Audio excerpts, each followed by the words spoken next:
One of the most simple yet diverse tools to use in a mix is an EQ, and today we're going to use it on vocals.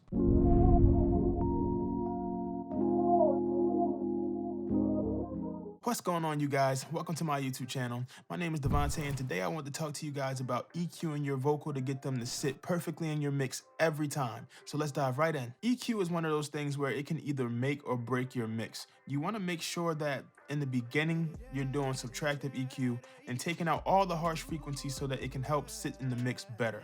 Today, we're going to specifically talk about how to EQ vocals, but these moves that we're going to make can also help you in your mix in general, whether it's a drum bus, your horn section, whatever. If you hear something that's resonant in certain areas or it sounds muddy, you can take these same principles and apply it to your mix. All right, guys, so I hop right back into Logic. The first thing that we're gonna do as far as EQing with our vocals is gonna be something super simple. It's called a high pass filter and a low pass filter. The main thing that a high pass filter does is filter out the lows, and a low pass filter out the highs. So let me give you guys a demonstration. I'll let you guys hear the vocal with the EQ on, and then I'll take it off. And the one thing that I can say about this type of EQing, you should do it within context of the mix and not soloed out, because you want to hear exactly where the vocal is sitting in the mix versus when it's soloed out. So here we go. I hadn't found a new part of me, trying to be your Superman. You turn my heart to a forest, babe. All right, so that's with the EQ on, and now let's take it off. I hadn't found a new part of me, trying to be your Superman. You turn my heart to a forest, babe. So you can tell that with that EQ, all it's really doing is just kind of cleaning up some of the unnecessary frequencies that doesn't really need to be even in that vocal at all. So I'll show you guys how to actually utilize these tools. So you'll go into your EQ. It can be whatever EQ you're using. I'm using this just because I just enjoy this actual one. So go into your EQ, and the first thing you want to do is a lot of times you have to turn your high pass filter on. So for instance, for me, I'll turn it on, and then I am going to drag that frequency up pretty drastic so that it teaches you to use your ears versus using your eyes. And I'll show you what I mean. So you can tell that the frequency response is now extremely flat. All the lows are gone. So you'll take that and you'll pull it back. Turn my heart to a forest, babe, 'cause without you. And you pull it back until you brought back some of the lows, but it's not a ridiculous amount of rumble. And you want to pull it back to the point where it's sitting well in the mix, in your opinion, according to your ear. So for me, 168 and 170 hertz is where I would have pulled my high pass filter up to. Now we'll do the same exact thing for a low pass filter. So we'll play it again, play it in the mix. We're going to take that frequency and bring it down now, and bring it down pretty drastically. So now, all of the sibilance, all the presence, all the clarity is completely gone. So this is what you'll do. Same exact thing, but on the opposite end. You'll take that frequency, and now you're going to boost it up. Trying to be your Superman. You turn my heart to a forest, babe. And you'll boost it up until it's where, once again, you feel as though it's sitting quite well in the mix. For me, it was 16.5K, so 17K, somewhere around there. I wouldn't really go too much further than that because I don't want to take away the sibilance or the character, especially from a male vocal, because a lot of times they tend to lack that naturally. So you'll end up boosting it in the end anyway. So that's the basics of doing your filters, your high pass and your low pass. The next EQ that we're going to use is the FabFilter Pro Q3.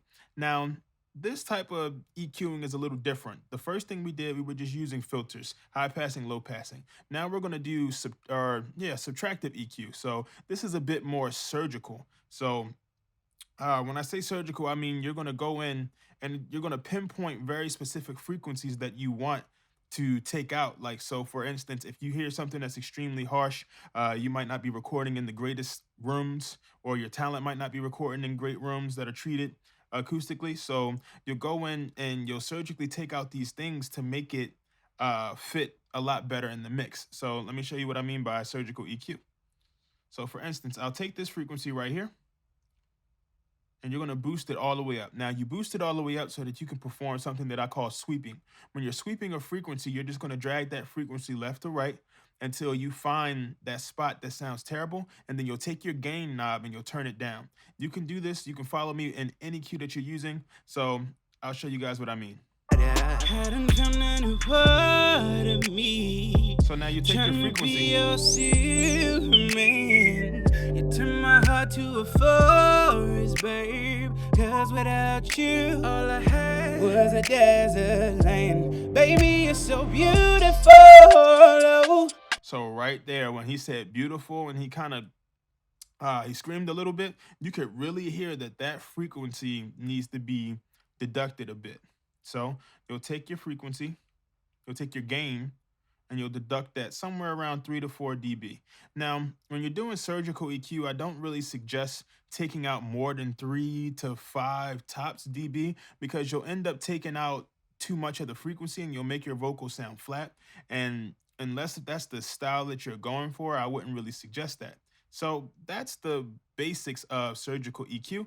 And then the last EQ that I typically use on a vocal chain, for instance, is another EQ. And once again, it can be whatever you want, but I prefer to use a SSL EQ. This is by Waves Audio as well. I like it because it's more analog, and like I was telling you guys before, you get to use your ears instead of your eyes. So it's just knobs on here. You can't physically see where you're boosting. And for this EQ in particular, I did subtract a little bit in the low end just to kind of get rid of a little bit more of that mud that was down there. So I'll let you guys hear that. Hadn't found a new part of me. Trying to be your Superman. You turn my heart to a forest, babe. Right there, it's a bit muddy. That's around 220 hertz. So I'm just going to go ahead and pull that back. Again, it's the same concept as before with the surgical EQ. And then the very last type of EQ that I put on vocal channel, on this vocal channel in particular, is a high frequency boost. So anywhere from about 10K to 15K is where you'll see people add or boost the frequency to add presence, clarity, and just makes the vocal shine, and it just gives it a little bit of sparkle. So I'll let you guys see what I mean. So I'm going to go ahead and boost this frequency so you can hear what it's doing. So it's super clean, it's crispy, it's really cutting through the mix. Now it's cutting through a bit too much, and that's drastic, but I'm boosting it so that you guys can hear what it's doing, what that frequency does, so that you can kind of learn the frequencies and learn, okay, this is what I want to use, or this is the type of EQ that I want to do if I want something to cut through the mix better, or et cetera, et cetera. So I'll boost that around, once again, 3 to 4 dB. Nothing drastic. Everything that I'm doing on these are small moves, and I do a bunch of small moves that turn into a big move versus putting so much effort on one plugin. So this is what the vocal sounds like with all 3 of the EQs on. In context of the mix. Trying to be your Superman. You turn my heart to a forest, babe. So overall, not too hard, right? You take a high pass filter and you're going to bring that up until you take away that rumble, but you're not taking away too much of the tone from the voice. You'll take your low pass filter and bring it out a little bit. Then you'll go in and you'll do some surgical EQ and take out where you find your harshness. And then the last thing you'll do is boost, and you'll boost where you want to add clarity or presence or whatever you feel as though the vocal is missing.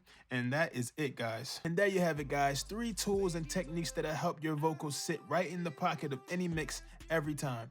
If you guys enjoyed this content and it's helped you out in any way, please like, comment, and subscribe for more. So can we stop wasting time?